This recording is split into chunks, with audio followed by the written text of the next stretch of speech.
So, before I get started with today's class, super important announcement. Tomorrow we have our workshop, Create Your Sonic Toolbox with Thomas Blug. We're starting tomorrow. On 3 days, we're gonna take you through all different kinds of devices that you can add to your lead guitar playing. It's just gonna make you sound more competent and confident. The link is down here below. You don't wanna miss it. See you at the workshop. All right, so today we are going to talk about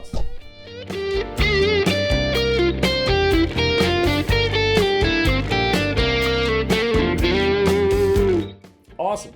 And so the Triad Pairs that we're going to talk about today, they're going to be an extensive topic too at the workshop. So in a way, you're just getting a little taste here today. All right, what are Triad Pairs?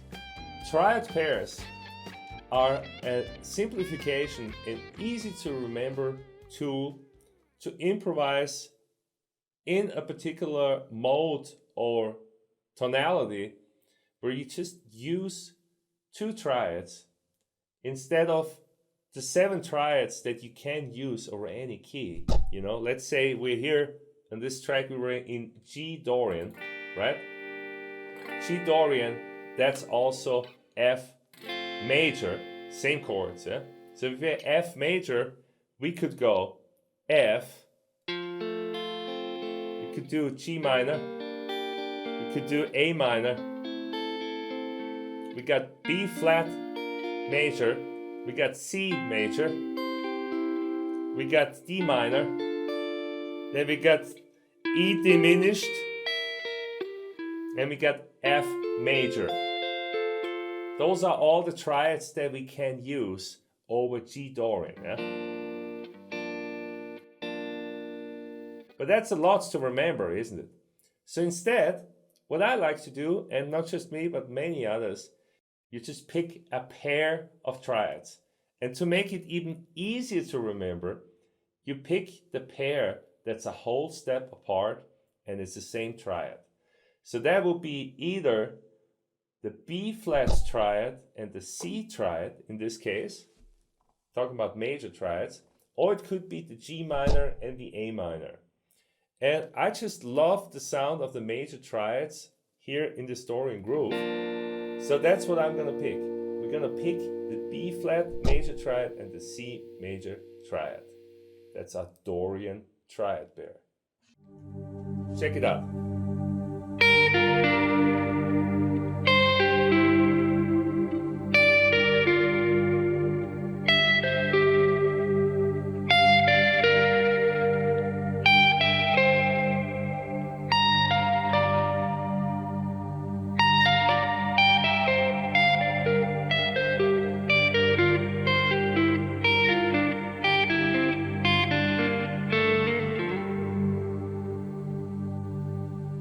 Amazing. This sounds so sophisticated. If you mix this with just a little bit of G minor blues licks, you know, pentatonic licks, and you mix in these triad pairs, you're gonna sound so smooth, like you've never sounded before. Yeah?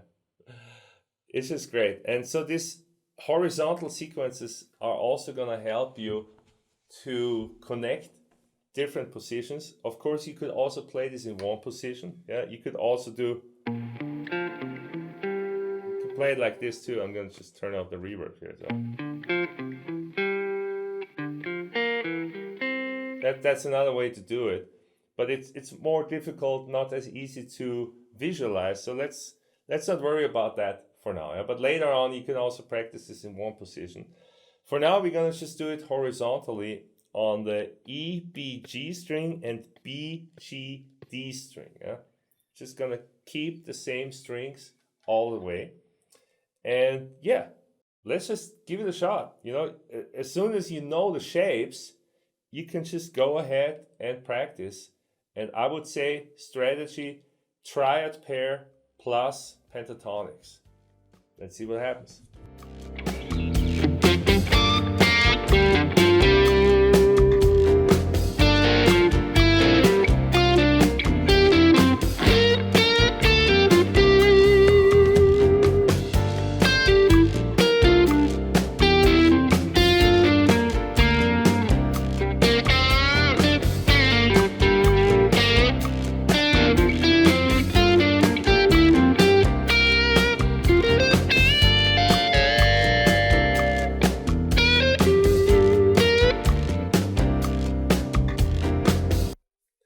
Can you hear how it works? So here's the danger. The danger is that you just use those two elements very isolated and you switch like, okay, now I'm going to play blues lick in G. Oh, now I'm going to do the triad pair. And now I'm going to do blues lick in G again. So, the listener will be able to tell what's going on in your mind, and it's not going to sound very creative. Well, that's not what we want. What we want is we want those two elements to flow into each other. We cannot even tell what's going on. Yeah? So that's what you should work on. And a good way to do it is to try to stick to one rhythmical motive and keep that motive consistent. Yeah, you could, for example, do, da da da da da da da da da da da da da. Let's do it simple. Yeah? Just do da da da da da da da da. Let's say we do that motive, and you also use that motive when you play pentatonics licks. Yeah? So like down go ba ba ba ba ba ba, and then you just start going with the triads, and you let it flow into each other. Yeah? Let's give it a try. Let's see if that can work for you as well.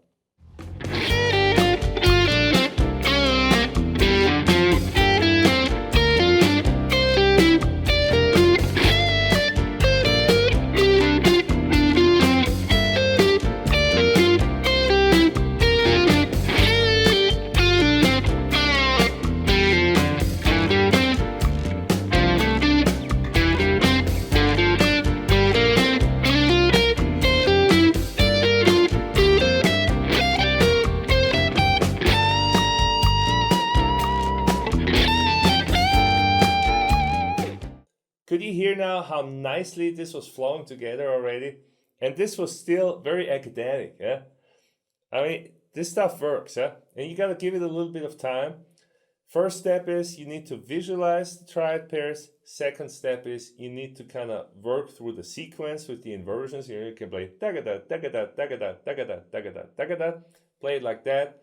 And then you just experiment, you try the strategy with the consistent rhythmical cell, and you just move around, and yeah, that's pretty much it. But one thing, you don't always have to play the triads as a pair. Sometimes it's just good to hit one C triad. If you think about it, this whole progression is G minor to C, right? So one way to think about this would also be to play a G minor over the G minor chord, and then over the C, you play the C triad.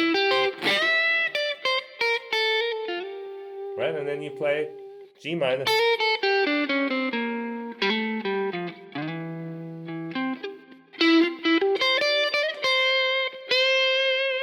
So that's a real easy way to think about it, and you now know where the C major triads.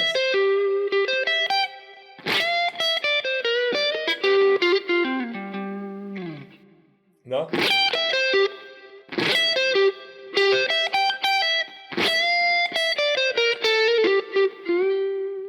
You know now where those C major triads are, so just put them in your playing and you'll see this works beautifully.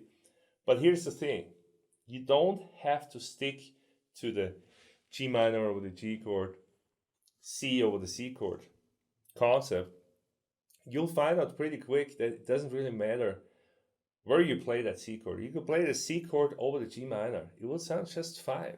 You can play the G minor over the C. It will sound just fine. It's more of a tension and release thing, where it's almost more interesting if you stretch the boundaries a little bit and you let the lines flow over the chordal bar lines and release it maybe much later to the G minor. Yeah? You go in C for 2-3 bars, and then you go back to the G note, even, yeah? the root note. Let me demonstrate that, and let's see what I can come up with. Yeah? Here we go.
Could you hear the potential of this?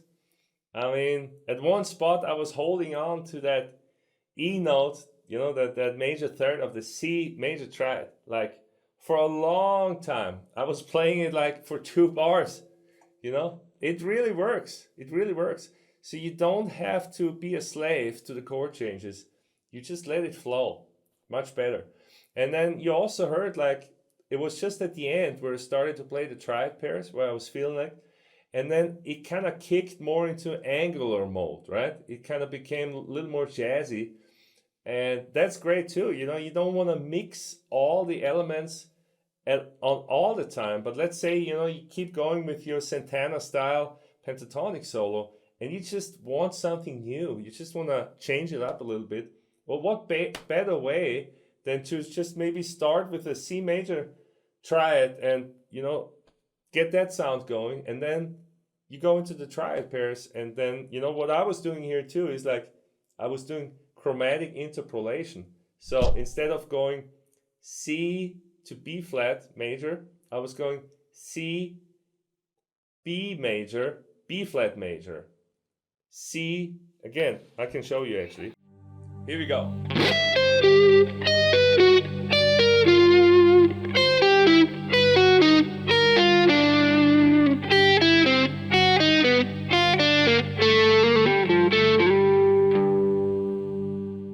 It's a more chromatic thing, sounds more jazzy. You don't want to use it all the time, but it's just another tool in your sonic toolbox. I hope you got a lot of value out of this video.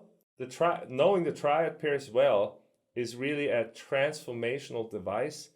If you think it through, you can use triad pairs for all the modes.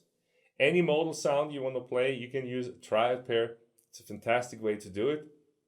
It's going to be another topic on our Sonic Toolbox workshop that starts tomorrow. So the link is down below here. I'm going to show you how to use those triad pairs in all the modes.